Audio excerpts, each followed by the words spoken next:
एक बार एक किसान भगवान से बहुत ही नाराज हो गया। किसान बहुत मेहनती था। बहुत मेहनत से वह खेतों में अनाज उगाता, उसकी देखभाल करता, पर अक्सर उसकी फसल खराब हो जाती।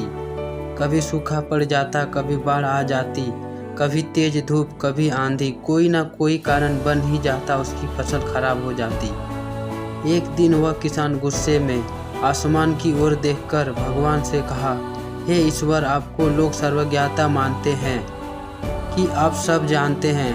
कहते हैं कि आपके इच्छा के बिना एक पत्ता भी नहीं हिलता, पर मुझे तो लगता है कि आप छोटी सी छोटी बात भी नहीं जानते।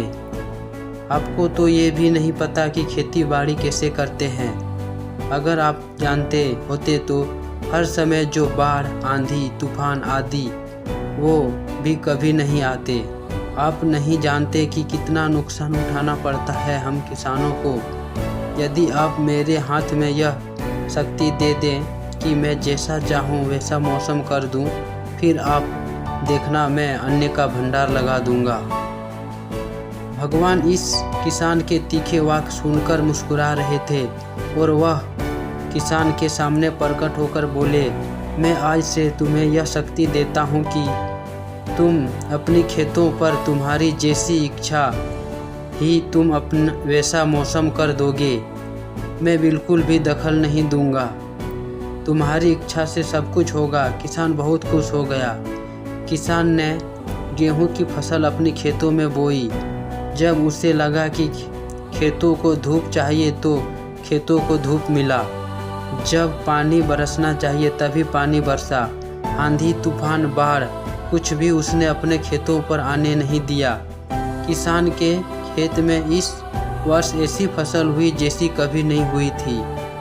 हरी भरी लहलहाती फसल। मन ही मन वह बहुत खुश हो गया और सोचने लगा, अब सबूत के साथ दिखाऊंगा भगवान को कि इसे कहते हैं शक्ति का सही उपयोग। मेरी सफलता देखकर उन्हें अपने नियम जरूर बदलने पड़ेंगे। कुछ दिन गुजरे, फसल काटने को तैयार हो गए। किसान बहुत उत्सुकता के साथ फसल को काटने लगा, पर उसकी जैसे ही नज़र गेहूं की बालियों पर गया तो उसने अपना सिर पीट लिया और वह रोने चिल्लाने लगा।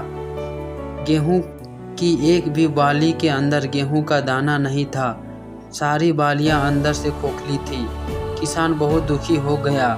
उसने भगवान को रोते हुए फिर पुकारा, हे प्रभु, तुमने ये मेरे साथ क्या कर दिया? क्या तुमने मुझे कोई सजा दी?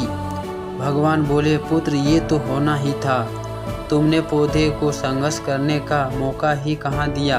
ना तो तुमने उन्हें आंधी से जूझने दिया, ना तेज बारिश सहने दिया और ना ही धूप में तपने दिया। एक भी चुनौतियों का सामना तुमने उन्हें नहीं करने दिया। इसीलिए सारे पौधे अंदर से खोखले रह गए। जब आंधी, तूफान, तेज बारिश और धूप पड़ती है तभी ये पौधे अपने अस्तित्व को बचाने के लिए संघर्ष करते हैं और इसी संघर्ष से एक बल पैदा होता है जिसमें शक्ति होती है, ऊर्जा होती है। और यही ऊर्जा पूर्ति तेरे गेहूं के दाने की तरह जो नहीं फूटी, तूने उन्हें कठिन परिस्थितियों से गुजरने ही नहीं दिया। जहाँ उनके अस्तित्व का जन्म होता है, सारे बालियाँ इसीलिए खाली है। इसमें एक भी गेहूं का दाना इसलिए नहीं है क्योंकि तुमने पौधे को संघर्ष कराया ही नहीं।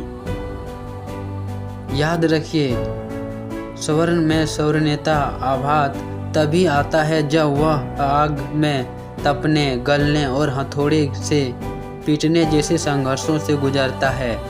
कोयले का टुकड़ा हीरा तभी बनता है जब वह उच्च दाब और ताप की मुश्किल परिस्थितियों से गुजरता है। इसी तरह यदि हमारी ज़िंदगी में कोई संघर्ष ही ना हो, तो कोई चुनौतियाँ ही ना हो, तो हम भी गेहूं की बालियों की तरह खोखले रह जाएंगे। कोई अस्तित्व नहीं होगा हमारा।